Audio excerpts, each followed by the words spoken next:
Hey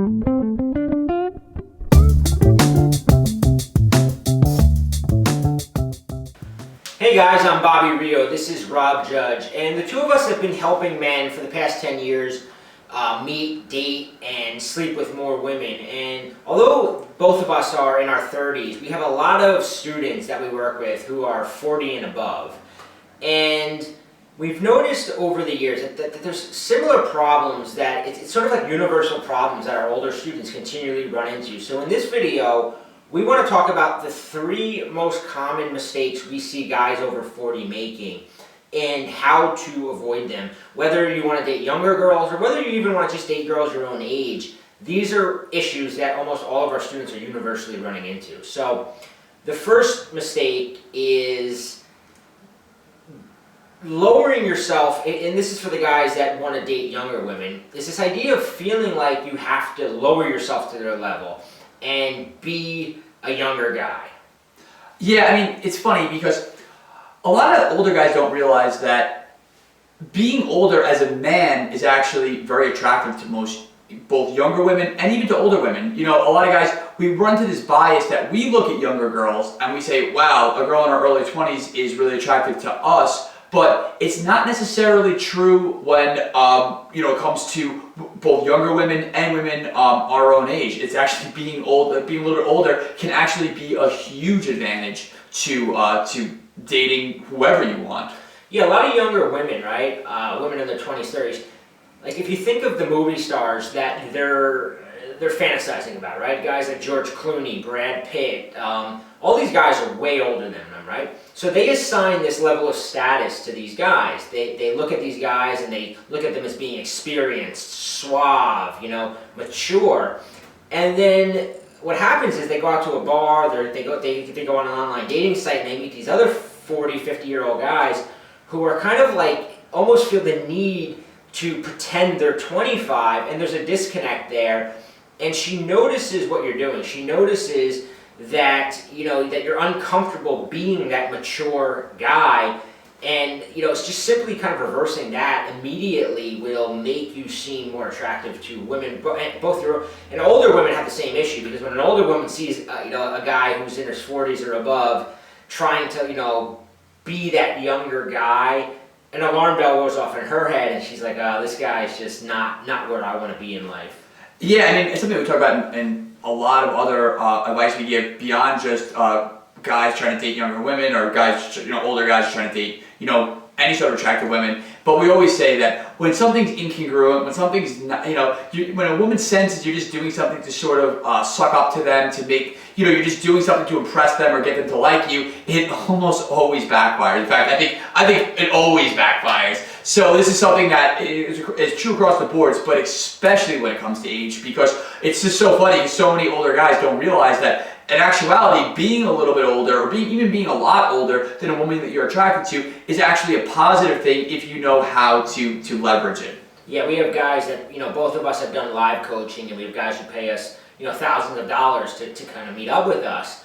And we'll have like a 55-year-old guy, and he'll show up, and he'll look like he was, bought his outfit at Abercrombie and Finch. And that's not what, a younger woman who has this imagination of this old suave guy that's going to sweep her off her feet and show her the world, she's picturing a guy possibly in a power suit, possibly just very well dressed. She's not picturing a guy who looks like he walked out of a Pacific Sun store or something. Yeah, you said it best when we get ready for this video. You conjured up the most perfect mental image of George Clooney showing up to a girl's doorstep wearing like a backwards baseball cap. I mean, it was so absurd to me that we were laughing about it because just like you try to picture that, it'll break your brain because you just can't imagine a guy who's that just sure of himself, just that centered in his reality, to show up looking like someone who just graduated high school. Yeah, a lot of it comes down to what he just said, sure of himself and centered in his reality. As an older man, everything you want to be projecting is sureness, certainty, a slight hint of superiority, like you've been there, you've done it, you can kind of laugh off some of the trivial stuff, not that you're going to lower yourself to that level. Now, the next mistake guys make, and they do this whether they're dating younger women or older women, and to be honest, like I said, I'm 35, and I've made this mistake, right? When I was hitting on 19-year-olds or whatever, where I'll kind of bring my age into it in a self-deprecating way, almost like I kind of have to make a joke, where she'll talk about like some place she likes, and I'll sort of throw, oh, back in my day, we used to go here, and it's like you're doing it to be funny or to sort of call out the elephant in the room, but it has a negative effect. It almost always kind of diminishes your status in her eyes when you start doing that. Yeah, and I even see guys do this on a very, very subtle level as well. Not even just calling it out directly, but they'll even start saying stuff like, if a girl puts on something on the radio, they'll say, "Oh, this music. Oh no, like you gotta listen to old school rock," or "Yeah, I'm more of a Led Zeppelin guy," or whatever. I mean, if that's the music you like, I'm not saying to pretend you like Justin Bieber or anything, but you don't necessarily have to call it out. Like that could just be one opinion that just goes. You don't necessarily need to voice it, because what you're really drawing attention to when you're making these sort of dated pop culture references, or you're acknowledging that you're not really up on recent pop culture, is that, well, like we said before, we don't necessarily advise you to be reading celebrity gossip and know exactly what what celebrity gossip is, the Kardashians are doing or whatever it is these days.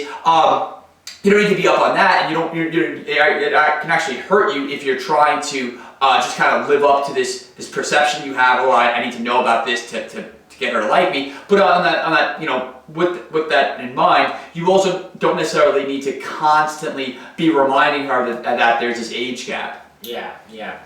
And one of the things that I personally deal with a lot of my students in their 40s is they're always saying, well, how do I handle the question? Especially when you're talking to a younger girl. And sometimes it's going really good with your girl, right? You're talking to her, and she'll go, "So how old are you anyway?" Right? Like that's one of the questions that guys get. Or from another angle, the girl will throw a test, and older women will do this to you too, where they'll say something like, "So why are you still single at 40? Or why are you still single at 50? Or, and then what happens a lot of times is guys go into reactive mode, right? Where they're like, oh, I gotta explain, I gotta make myself look good, I was just really, I've been really focused on my career, or I was in this relationship and now I'm back on my feet, or they go into explanation mode. But anytime you do that, you're subconsciously lowering yourself in the woman's eyes because you're explaining yourself to her, right? You should never have to explain yourself. That's just one of the questions. If a woman ever says to you, "Why are you 40 or why are you 50 and still single?" you just ignore it. You don't even address the fact that she said it. Just go, "Oh, it's so cute on your whatever," or you're so cute when you make that smile. Just change the subject. Off topic. Don't feel like you have to stick on a unproductive subject topic. If you're talking to somebody, a woman, and she's talking about something that's kind of killing the mood, or it's going to be hurtful for your chances with her, just change the subject. They don't like go, "Oh, it's natural, they expect it." And high status people tend to do that. If you notice, high status people, they don't have the tolerance for shitty or boring conversation, so they'll just throw out what they want to talk about. And the woman, because she sees you as being high status, she'll go along with it and she'll be more enjoying of it.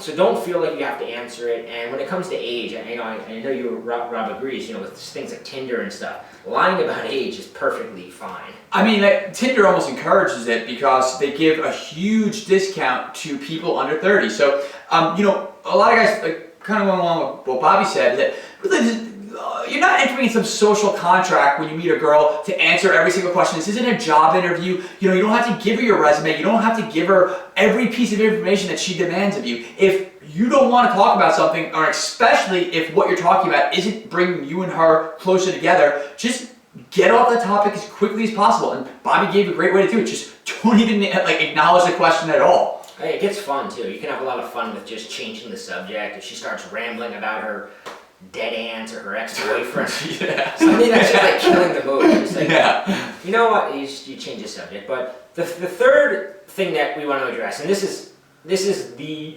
most deadly of the three mistakes, and this is nice guy syndrome. Now, old guys, young guys, guys of every age fall into nice guy syndrome. But we've noticed with our students that it's particularly common for guys 40 and above to fall totally into the nice guy trap.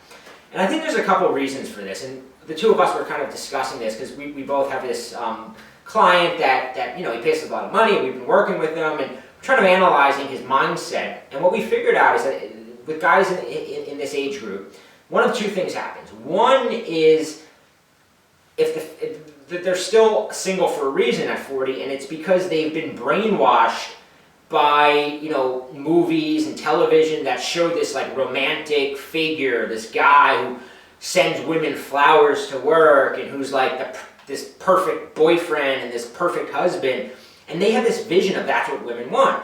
But in reality, that's not what women want. That's what women say they want, but that's not what they respond to, and that's not what they become attracted to.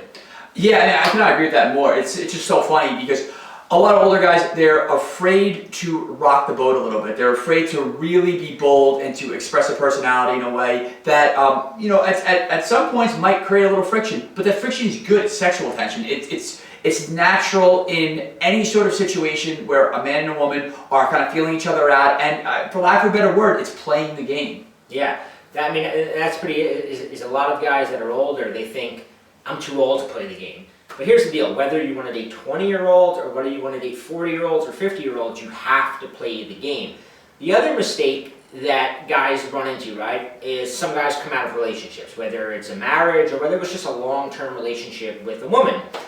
And in that relationship, because when you start dating a woman, especially as time goes on, her complaints of you tend to be things like, you're not available, you don't tell me you love me enough, you're not there for me, you're not. And that's the kind of thing a wife will say to a husband, right?